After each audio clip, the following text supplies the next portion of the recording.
Good morning everyone. तो हम लोगों का पिछले हफ्ता का क्लास नहीं हुआ था, छुट्टी था, तो हम लोग 2 हफ्ता बाद फिर से क्लास में आए हैं। तो उससे पहले हम लोग सर्कुलर क्यू के बारे में पढ़ रहे थे और वो हम लोग का हो गया था। सर्कुलर क्यू और जो नॉर्मल जो क्यू था, मतलब जो simple first last in first out को no that was first in first out को फॉलो कर रहा था, simple first in first out FIFO concept को फॉलो कर रहा था, तो वो भी हम लोग का हो गया था। और नेक्स्ट जो टॉपिक है वो है लिंक लिस्ट। तो लिंक लिस्ट हम लोग पढ़ेंगे। इसका एक ये बाकी जो भी हम लोग डेटा स्ट्रक्चर पढ़े हैं उससे एकदम अलग है। क्यों अलग है मैं बता रही हूँ। तो अभी तक हम लोग जो भी कोडिंग किए हैं वो सारा एरे यूज करके किए हैं। स्टैक इम्प्लीमेंटेशन भी हम लोग एरे यूज करके किए हैं। क्यू का इम्प्लीमेंटेशन, सर्कुलर क्यू का इम्प्लीमेंटेशन, सारा ही आप देख सकते हो कि हम लोग एरे यूज करके किए हैं, है ना। तो नेक्स्ट हम लोग आज जो टॉपिक पढ़ने वाले हैं ये एकदम नया टॉपिक है, ये है लिंक लिस्ट। ठीक है, तो ये नाम से आप लोगों को पता चलेगा कि लिंक लिस्ट का मतलब क्या है कि सिर्फ वहाँ पे हम लोग वैल्यू नहीं स्टोर करेंगे, बल्कि वहाँ पे कुछ लिंक भी रहेगा एक वैल्यू के साथ दूसरे वैल्यू को जोड़ने के लिए, या एक डेटा के साथ दूसरे डेटा को जोड़ने के लिए। जोड़ने का जरूरत या लिंक का जरूरत क्या है, क्यों हम लोग जोड़ रहे हैं? डेफिनेटली वैलिड क्वेश्चन है कि क्यों हम लोग इसको जोड़ेंगे, जोड़ने का जरूरत क्या है। तो इसका रीजन ये है कि जैसे कि एरे में हम लोग एक के बाद एक डेटा को कॉन्टिन्यूअस मेमोरी लोकेशन में स्टोर करते थे, लिंक लिस्ट में वैसा नहीं होता। मेमोरी स्पेस में जहाँ जहाँ खाली जगह इसको मिलेगा वो स्कैटर हो सकता है, अलग अलग जगह पे वो लोकेटेड हो सकता है। तो वो सारा खाली स्पेस को ये लिंक लिस्ट यूज करता है अपना डेटा स्टोर करने के लिए। तो यहाँ होता है कि कॉन्टिन्यूअस लोकेशन इसको नहीं मिलता, या एरे के मामले में हम लोग कॉन्टिन्यूअस वर्ड यूज नहीं करते हैं, कॉन्टिजियस वर्ड यूज करते हैं। कॉन्टिन्यूअस का मतलब ये होता है कि the locations, every next location will come after the previous one, and if you just do previous location plus one and you will get the next one, that is called continuous. But in case of array, if a data size is 2 byte, then suppose first location, if your first location is 100 and data size is 2, then second location is 102. Third location will be what? If again another data is, then third location will be 104 and so on. तो हम लोगों को array में कैसा location मिलता है? Suppose 100, उसके बाद आपको नेक्स्ट डेटा का लोकेशन मिलेगा 102, नेक्स्ट डेटा का लोकेशन मिलेगा 104 and so on. तो ये 100, 102, 104 ये कॉन्टिन्यूअस नहीं है, 100 के बाद ही ये आ रहा है, बट जस्ट एक ऐड करने से मुझे नहीं मिल रहा है, that's why it is not continuous, it is contiguous, है ना, क्योंकि हमको 2 ऐड करके नेक्स्ट लोकेशन मिल रहा है। We are adding to every time with the present location to get the next location, so it is called contiguous memory allocation. तो array में कॉन्टिजियस मेमोरी एलोकेशन होता है। फाइन। और सपोज आपका डेटा टाइप इंटीजर हुआ तो ऐसा हम लोग बोलेंगे कि 100, फिर सपोज फर्स्ट लोकेशन है 100 तो सेकंड लोकेशन होगा 102, थर्ड लोकेशन होगा 104। लेकिन आपका मतलब फ्लोट वैल्यू होने से, इंटीजर वैल्यू होने से +2 ऐड करोगे, फ्लोट होने से क्या करोगे +4 आपको करना पड़ेगा। मतलब फर्स्ट लोकेशन अगर 100 आता है, सेकंड लोकेशन आएगा 104, फिर थर्ड लोकेशन आएगा 104 +4, that will be 108. So these are called memory allocation. ठीक है। continuous कब बोलेंगे? अगर सिर्फ एक ऐड करके मुझे मिलता है, जैसे 100, 101, 102, 103, 100, these are continuous. So जो भी हो ये आप लोग जानते हो, फिर भी एक बार मैं बोल दिया। में ऐसा नहीं होता कि सपोज आपके पास आपको डेटा स्टोर करना है, सपोज 10, 20, 30, 40, 50, तो ये 5 डेटा अगर आपको स्टोर करना है तो लिंक लिस्ट आप यूज करोगे तो वो कॉन्टिन्यूअस मेमोरी एलोकेशन उसको नहीं मिल सकता। जैसे कि सपोज 10 डेटा 10 को आप स्टोर किए लोकेशन 100 में, फिर आपका 102 या 104 अवेलेबल नहीं है, आप देख रहे हो 201 अवेलेबल है, तो आप 201 लोकेशन में आप 20 को स्टोर कर दिए। फिर आप देख रहे हो कि और एक पोजीशन खाली है 305, तो वहां पे थर्ड डेटा को आप स्टोर किए। तो ऐसे करके स्टोर होता है। As per available memory location you can store your data.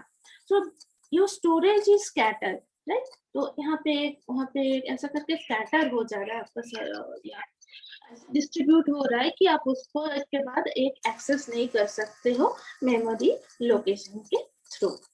तो फिर एक्सेस कैसे करोगे? आप तो स्टोर कर लिए, तो इसीलिए हम लोग जैसे एक धागे में एक के बाद एक मोती डाल के एक माला बनाते हैं, तो लिंक लिस्ट वैसे ही बनता है कि एक धागा उसको चाहिए मोती को जोड़ने के लिए। तो मोती मतलब यहाँ पे क्या हो गया कि डेटा उसको जोड़ने के लिए we need the link.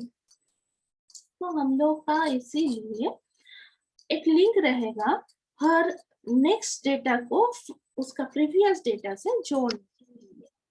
We need that link. So this is the main concept of linked list. तो यहाँ पे दो चीज हम लोग का ध्यान रखना है कि लिंक लिस्ट का जरूरत क्यों है, क्योंकि we need to use the memory location efficiently, though it is not available in contiguous manner, but if it is somewhere it is available, then you can access that using linked list, and you can utilize that memory location for storage of your data. And if you use your linked list, then you have to use the link. You have to create the link, and then you have to use the link to access all the data for your work. दो चीज हम लोग को याद रखना है, ठीक है? अच्छा, लिंक लिस्ट में और एक चीज भी यहाँ पे मेंटेन होता है, जिसको बोला जाता है डायनामिक मेमोरी एलोकेशन, ठीक है? तो डायनामिक मेमोरी एलोकेशन का मतलब क्या है कि आपको पहले से पता नहीं हो सकता है कि कितना डेटा को स्टोर करना होगा, या आपका जो डेटा स्ट्रक्चर है उसका साइज कितना होगा। अच्छा, जब हम लोग एरे यूज करते हैं तो एरे में जनरली हम लोग क्या करते हैं, एरे का साइज डिक्लेयर कर लेते हैं। नहीं, जब हम लोग एरे डिक्लेरेशन करते हैं तब साइज भी वहां पे डाल देते हैं। क्या लिखते हैं? जैसे int ARR with in third bracket हम लोग क्या लिखते हैं, स्क्वायर ब्रैकेट के अंदर सपोज 50 लिखे, तो मतलब 50 एलिमेंट वो स्टोर कर सकता है।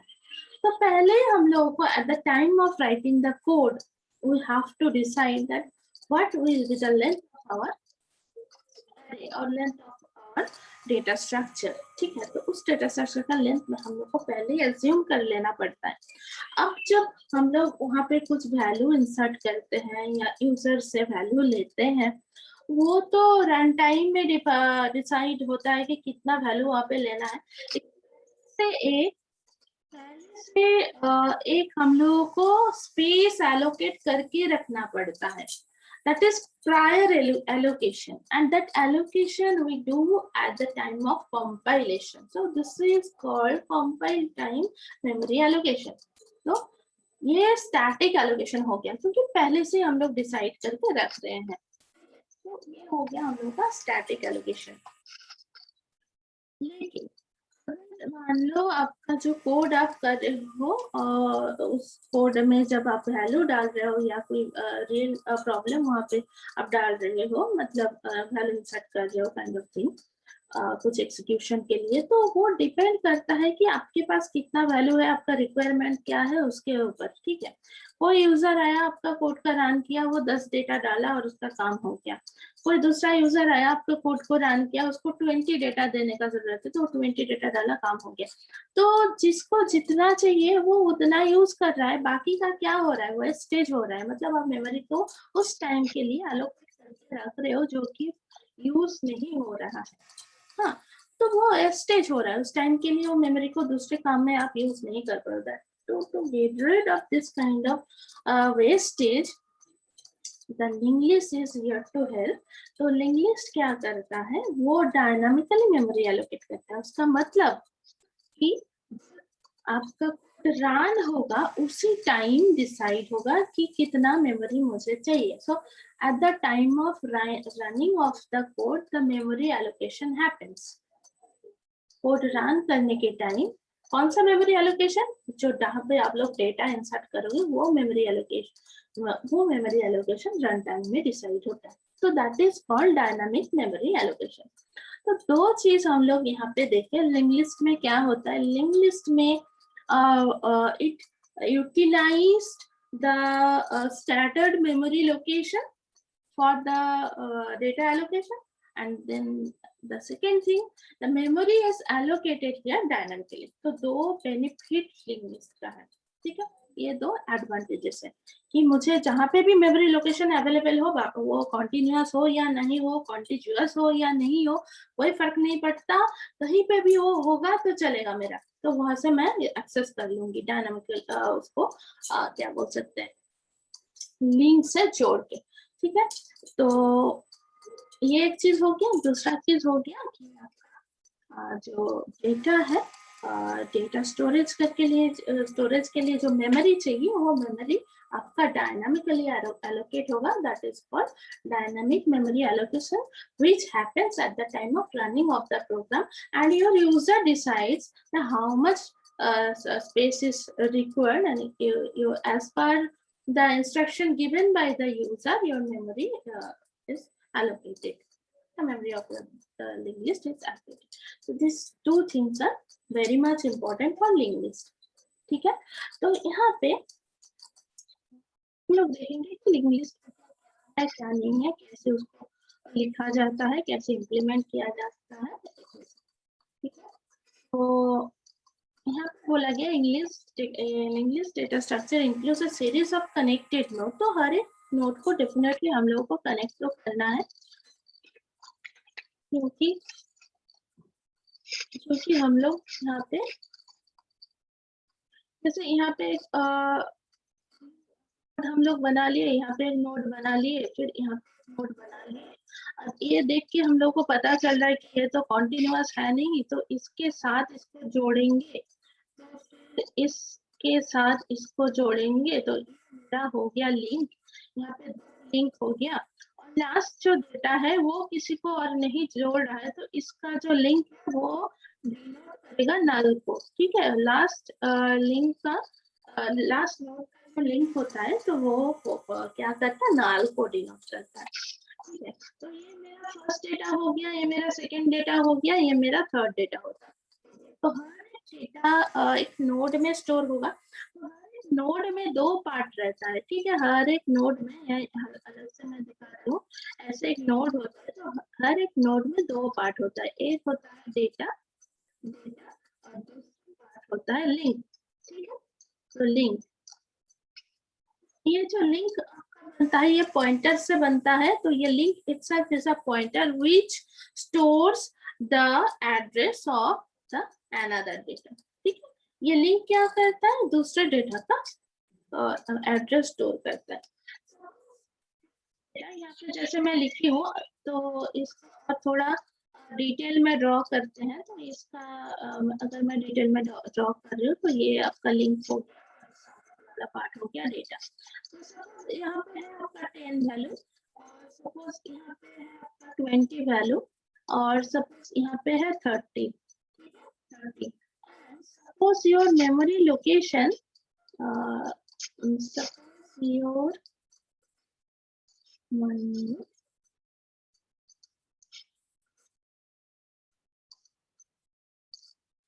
हाँ, तो सपोज यहाँ पे आपका मेमोरी लोकेशन है, इसका मेमोरी लोकेशन है 100, और यहाँ पे आपका मेमोरी लोकेशन है आपका 200, और यहाँ पे आपका सपोज मेमोरी लोकेशन है 150। 150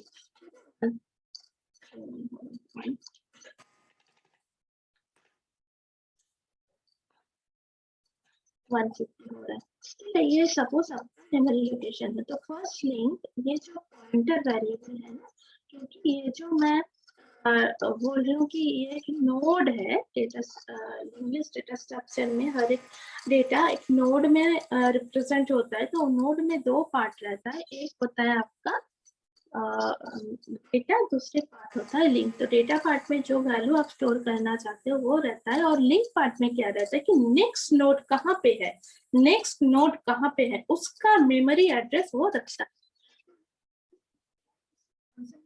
एड्रेस रहेगा, यहाँ पे रहेगा 200, ये 200 को स्टोर करेगा, और ये क्या करेगा 100 एंड को स्टोर करेगा, 150 को स्टोर करेगा, राइट। और एक का कुछ नहीं, नल, कि ये लास्ट नोड है, सपोज नल को स्टोर कर रहा है, नल को स्टोर कर रहा है। तो ऐसा करके आपका लिंक लिस्ट फॉर्म होता है। तो आप जो फिजिकल स्ट्रक्चर क्या होता है वो उसके बारे में हम लोग को कॉन्सेप्ट मिल गया कि ऐसे वो स्टोर होता है। और देखो यहाँ पे जो 10 डेटा है वो 20 उसके बाद आएगा, 20 उसके बाद आएगा 30। ये क्या बोल सकते हैं, ये जो लिंक लिस्ट हम बनाए हैं उसको अगर सिक्वेंशियली हम एक्सेस करेंगे, पहला फिर लिंक से जाके 100 लिंक में जाएंगे तो 200 पे देखिए 20 मुझे मिला। उसके बाद हम देखेंगे कि इसका लिंक किसको कर रहा है 150 को, 150 लोकेशन में जाएंगे तो मुझे मिलेगा 30। तो कंटिन्यूअस हम लोग को है 10 20 50, लेकिन ये सारा वैल्यू कंटिन्यूअस मेमोरी में स्टोर नहीं है। फाइन, आप एक चीज देख लो 30, अगर मेमोरी का जो है उस हिसाब से अगर आप एनालाइज करोगे तो आप देख सकते हो 100 से 100 के बाद मेमोरी लोकेशन आता है 200, ऐसे ये स्टोर हुआ है। तो ये ऐसा जरूरी नहीं है कंटिन्यूअस हो, वो कहीं पे भी स्कैटर हो सकता है। तो हम लोग का लिंक लिस्ट का कॉन्सेप्ट, पहला जो नोड है उसको हम एक्सेस करेंगे तो उसका मेमोरी लोकेशन क्या है नहीं है उसको डिनोट करने के लिए और एक पॉइंटर वेरिएबल हम लोग लेते हैं जिसको हम लोग बोलते हैं हेड। मैं इसको भी ड्रॉ कर देती हूँ यहाँ पे, इसको बोला जाता है हेड, जो कि वो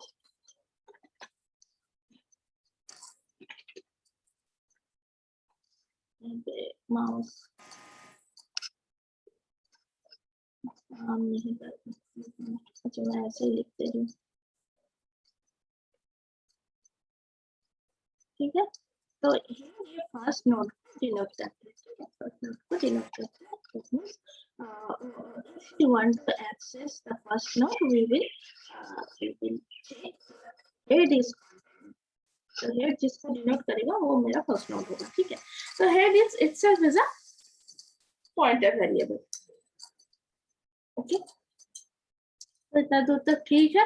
तो यहाँ पे एग्जांपल में क्या दिखा रहा है कि यहाँ पे 3 नोड है, वी हैव 3 नोड्स हियर, और 3 नोड में एक डेटा पार्ट है, फिर नेक्स्ट पार्ट है। तो नेक्स्ट पार्ट दूसरी नोड को डिनोट करता है, ये चीज लिखा हुआ है। Start somewhere, so we give address of the first node of a special name called head. So address of the first node को head में रखा जाएगा। Also, the last node in the linked list can be identified because its next portion points to null. ठीक है, तो last node कैसे हम लोग आइडेंटिफाई करेंगे कि जिस नोड का नेक्स्ट नल को पॉइंट करता है, जिस नोड का नेक्स्ट नल को पॉइंट करता है वो मेरा हो गया लास्ट नोड. तो यहाँ पर थर्ड नोड का नेक्स्ट देखो नल को पॉइंट कर रहा है, that's it is our last node. ऐसे करके हम लोग फर्स्ट नोड या लास्ट नोड इन दोनों को एक्सेस कर पाएंगे. अच्छा, और एक चीज यहाँ पे बहुत ही इम्पोर्टेंट है, वो है कि you can access any element of your array data structure randomly, but in linked list the random access is not possible. You have to always start from the first node to access any node, then you have to traverse up to that node. ठीक है, कि हम ये दूसरा node को access करना चाहते हैं तो डायरेक्ट दूसरा नोड में हम लोग नहीं जा सकते हैं, हमको पहले हेड को देखना पड़ेगा, फिर फर्स्ट नोड नेक्स्ट नोड में जा पाऊंगी. ठीक है, तो डायरेक्टली मैं सेकंड नोड को एक्सेस नहीं कर पाऊंगी, मुझे ट्रैवर्स करना पड़ेगा शुरू से उसी स्पेसिफाइड नोड में जाने के लिए. ओके, लेकिन एरे में हम लोग क्या करते हैं, जहाँ पे स्टैटिक एलोकेशन होता है वहां पे हम लोग डायरेक्टली कोई भी मेमोरी एलोकेशन या कोई भी एलिमेंट को एक्सेस कर सकते हैं. जैसे यहाँ पे मैं लिख रही हूँ, मैं यहाँ पे लिख रही हूँ इंट एरर, यहाँ पे स्पेस क्यों नहीं काम कर रहा, इंट मैं लिख रही हूँ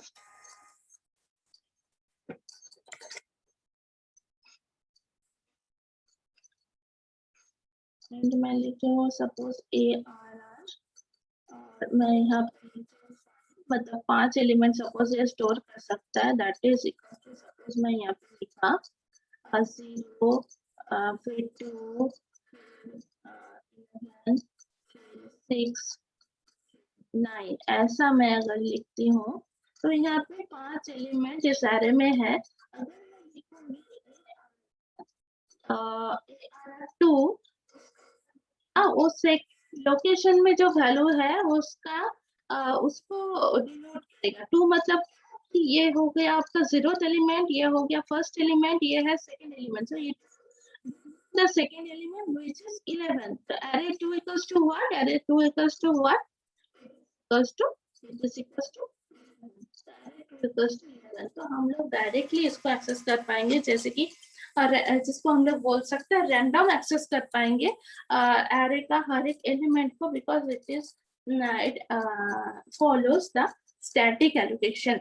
लेकिन लिंक लिस्ट में क्या होता है कि यहाँ पे डायरेक्ट एक्सेस या रैंडम एक्सेस हम लोग नहीं कर सकते हैं हर नोड को, हमें तो ट्रैवर्स करना पड़ेगा.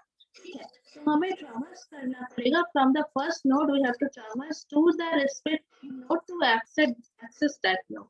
Okay, here all the access are sequential access.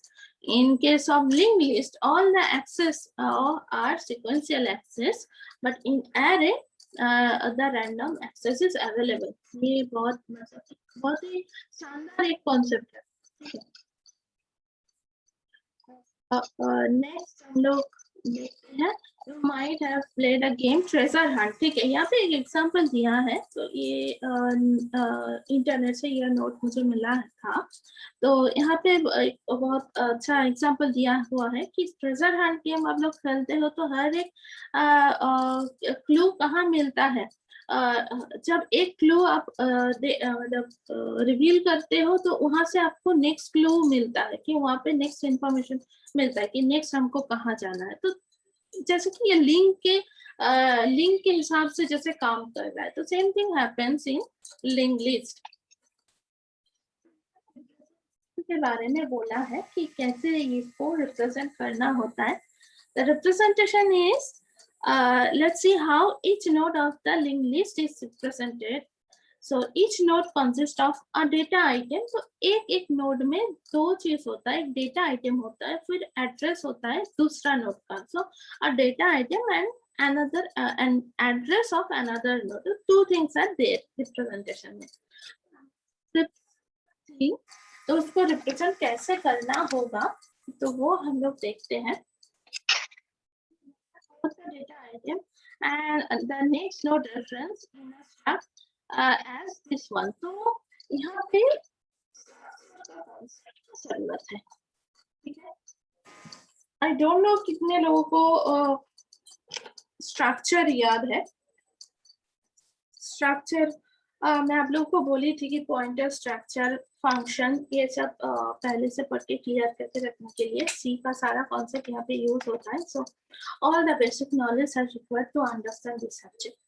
तो यहाँ पे स्ट्रक्चर के यूज करता है, क्या हम लोग कर रहे हैं। तो स्ट्रक्चर क्या करता है बेसिकली, वो मल्टीपल डेटा टाइप को रिप्रेजेंट कर सकता है ना, मल्टीपल डेटा टाइप को रिप्रेजेंट कर सकता है। सो all the data types as per your requirement, you can make your structure, then you can access that। जैसे कि आप लोग स्ट्रक्चर का एग्जांपल पढ़ोगे तो जैसे एक बुक का क्या क्या फीचर्स होता है, उसका पेज नंबर होता है, उसका प्राइस होता है, फिर उसका ऑथर नेम सपोज होता है। तो तीन उसका एट्रीब्यूट हो गया या तीन फीचर हो गया। तो बहुत सारा ऐसा बुक का डेटाबेस आपको बनाना है या उसका स्टोरेज बनाना है, तो आपको हर एक बुक का ऐसे तीन करके इंफॉर्मेशन स्टोर करके रखना है। तो आप ऐसे एक स्ट्रक्चर बना लो जहाँ पे स्ट्रक्चर के अंदर तीन वेरिएबल आपको रखना होगा।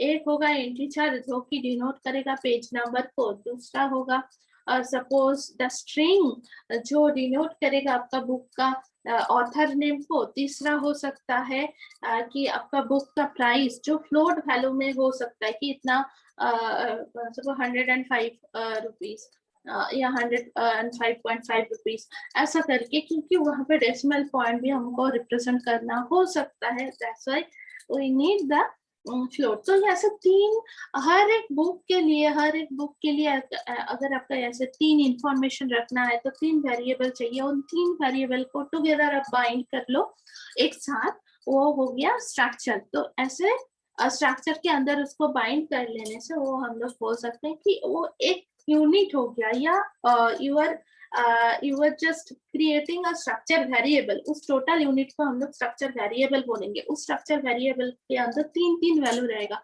डिफरेंट डिफरेंट टाइप का। सो इसीलिए स्ट्रक्चर को बोला जाता है हेटेरोजेनियस डेटा टाइप, ठीक है ना। स्ट्रक्चर को बोला जाता है हेटेरोजेनियस डेटा टाइप। सिंपल जैसे इंटीजर डेटा टाइप होता है, उसमें जो वैल्यू आप स्टोर करते हो वो हर बार अब इंटीजर वैल्यू ही स्टोर होगा, उससे ज्यादा कुछ नहीं। तो ऐसे इंटीजर वैल्यू स्टोर कर रहे हो या सिर्फ फ्लोट डेटा टाइप लेके फ्लोट वैल्यू स्टोर कर रहे हो, तो इसको बोला जाता है होमोजीनियस डेटा टाइप। लेकिन स्ट्रक्चर में क्या होता है, वो हेटेरोजेनियस डेटा टाइप, उसको हेटेरोजेनियस डेटा टाइप बोला जाता है क्योंकि वो multiple type of the data it can store, है ना। तो स्ट्रक्चर को हम लोग बोलते हैं। For the clarification I mention, suppose मैं लिख रही हूँ स्ट्रक्चर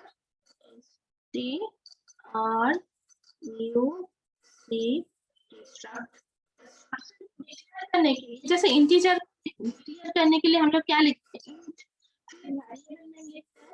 एरे लिखने के लिए एरे का साइज देना पड़ता है इंटीजर टाइप एरे लिखने के लिए। लेकिन सिंपल वेरिएबल लिखने के लिए क्या लिखते हैं, and suppose then space then variable name, then हम लोग कुछ उसमें वैल्यूज असाइन करते हैं। तो बिल्कुल वैसे ही हम लोग करते हैं। स्टार्ट नेम नाम बुक, कैपिटल लेटर, ये तो बुक है मेरा वेरिएबल नेम, तो उसमें कोई कैपिटल या स्मॉल का कुछ स्पेसिफिकेशन नहीं है। लेकिन यहाँ पे स्टार्ट जो है वो मेरा है कीवर्ड, तो स्टार्ट मेरा कीवर्ड है, दैट्स व्हाई उसमें सारा हमको स्मॉल लेटर करना पड़ेगा ना, क्योंकि कीवर्ड में सी का मैक्सिमम कीवर्ड स्मॉल लेटर से लोअर केस लेटर से कंसिस्ट होता है। तो स्टार्ट बुक, फिर यहाँ पे हम लोग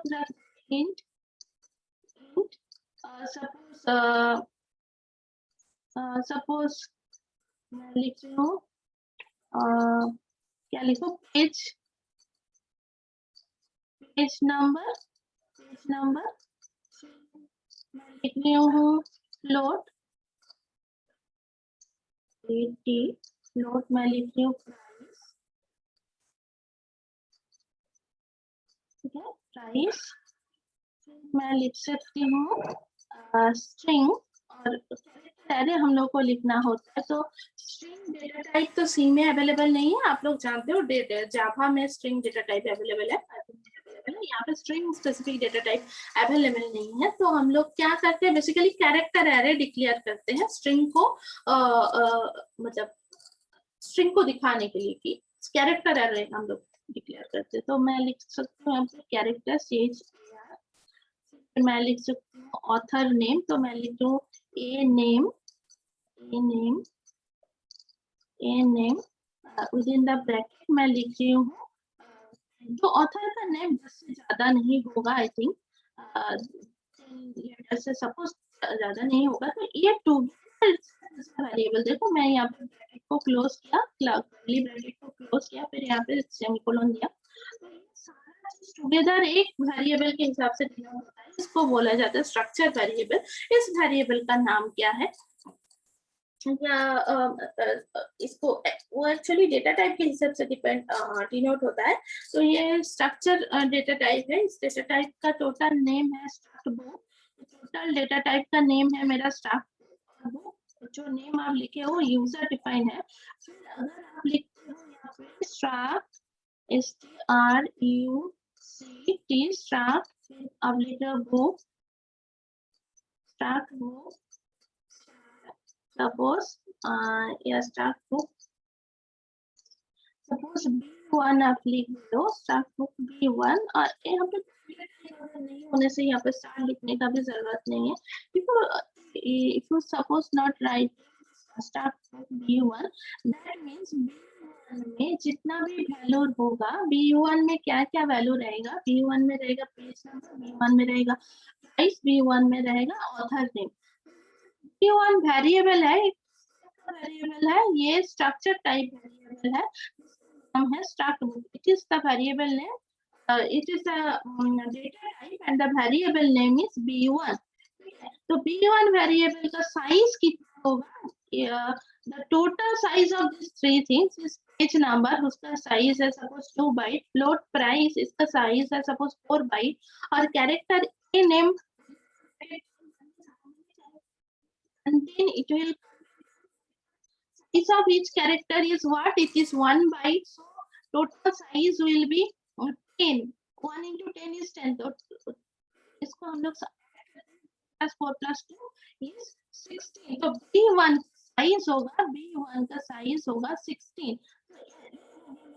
वेरिएबल, तो स्ट्रक्चर वेरिएबल क्या करता है, हेटेरोजेनियस डेटा को स्टोर कर सकता है, तो जैसे कि B1 इंट को भी स्टोर कर रहा है, फ्लोट को भी स्टोर कर रहा है, कैरेक्टर को भी स्टोर कर रहा है। तो ये मैं थोड़ा डिस्कस कर दिया कि स्ट्रक्चर वेरिएबल होता क्या है, तो आप लोग डिटेल में इसको पढ़ना, ठीक है, what is structure variable, how structure is consist, और उसको कैसे एक्सेस कर सकते हैं, ये सारा। तो ऐसा ही स्ट्रक्चर वेरिएबल हमको चाहिए लिंक लिस्ट क्रिएट करने के लिए, node of the linked list will be created using structure variable. Each of the node of the linked list will be created using the structure variable. तो उसका data type क्या होगा, structure type होगा उसका data type, ठीक है। तो उसका टाइप को बोला, हर एक स्ट्रक्चर का डेटा टाइप को बोला जाता है स्ट्रक्चर टाइप, इसका टाइप है स्ट्रक्चर, नहीं है फ्लोट नहीं है, the type is structure type, ठीक है। तो ये क्रिएट करने के लिए इसका कोड क्या होगा, रिप्रेजेंटेशन ऑफ लिस्ट। तो हर एक नोड रिप्रेजेंट करना है, रिप्रेजेंट करने के लिए हर एक नोड में दो पार्ट रहता है, एक है डेटा, दूसरा है नोड, सॉरी एक है डेटा, दूसरा है लिंक। तो यहाँ पे स्ट्रक्ट है मेरा कीवर्ड, फिर मैं जो यूजर डिफाइंड एक नाम देना चाहती हूँ, that is called structure name. तो इसका नाम मैं दे रही हूँ नोड, क्योंकि हम लोग नोड क्रिएट करने चाहते हैं, आप कोई भी नाम देख सकते हो, it does not depends on the, it is actually insert define. उसके बाद you have curly brace, तो ये उसके बाद सेमीकोलन डाल दिए. Within that to write, you have to write data for the data part. So you are writing in data. Then the next, तो next point होगा दूसरे मेमोरी लोकेशन का एड्रेस को वो एक्सेस कर सकता है. That's why it is pointer variable.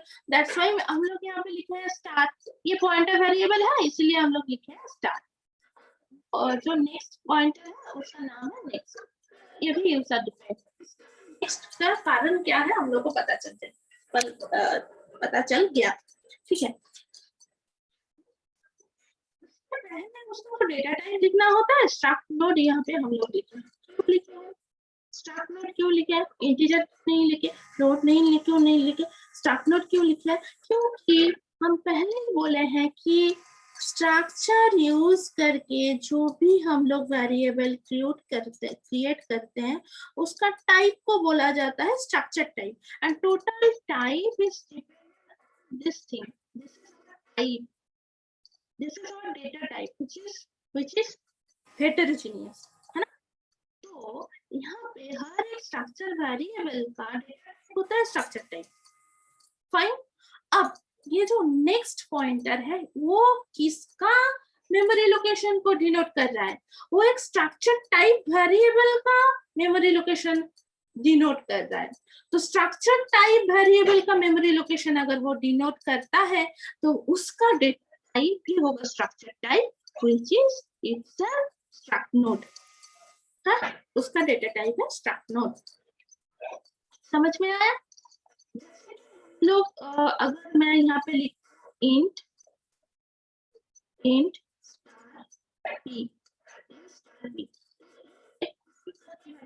Create किया जो पॉइंटर वेरिएबल है क्योंकि इसके पहले मैं स्टार लिखा और उसका टाइप है इंटीजर. वो क्या कर सकता है? दूसरे इंटीजर वेरिएबल का लोकेशन को डिनोट कर सकते हैं या उसका मेमोरी एड्रेस को डिनोट कर सकते हैं. तो मैं लिखती हूँ int k equals to suppose n. k equals to suppose क्या हो गया? suppose int k equals to आप लिख रहे हो 10. तो उसका मतलब a के लिए एक मेमोरी लोकेशन एलोकेट हो रहा है जिसमें आप रह रहा है वैल्यू और वैल्यू सपोज उसमें 10 है. तो इंटीजर वेरिएबल है और सपोज उसका मेमोरी एड्रेस है 222020. सपोज उसका मेमोरी एड्रेस है 2020. Now if you right e equals to ampersand k, k का जो मेमोरी लोकेशन है वो address of the k which is denoted by ampersand k is stored in p. If you just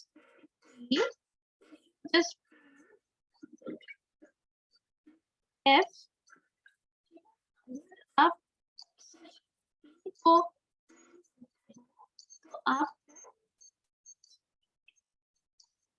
%d मैं लिख रही हूँ comma. अगर आप सिर्फ p प्रिंट करते हो तो क्या दिखाएगा? आपको प्रिंट करके देखा क्या कि k का मेमोरी एड्रेस जो 2020. तो यहाँ पे मैं क्या लिखी थी? int p, int star p, क्योंकि वो इंटीजर टाइप का जो डेटा एक था उसका मेमोरी एड्रेस को डिनोट किया. p equals to ampersand k. यहाँ पे k क्या है? k का डेटा टाइप है इंटीजर. ठीक है, इसीलिए k का डेटा टाइप है इंटीजर, इसीलिए p डेटा टाइप में इंटीजर यहाँ पे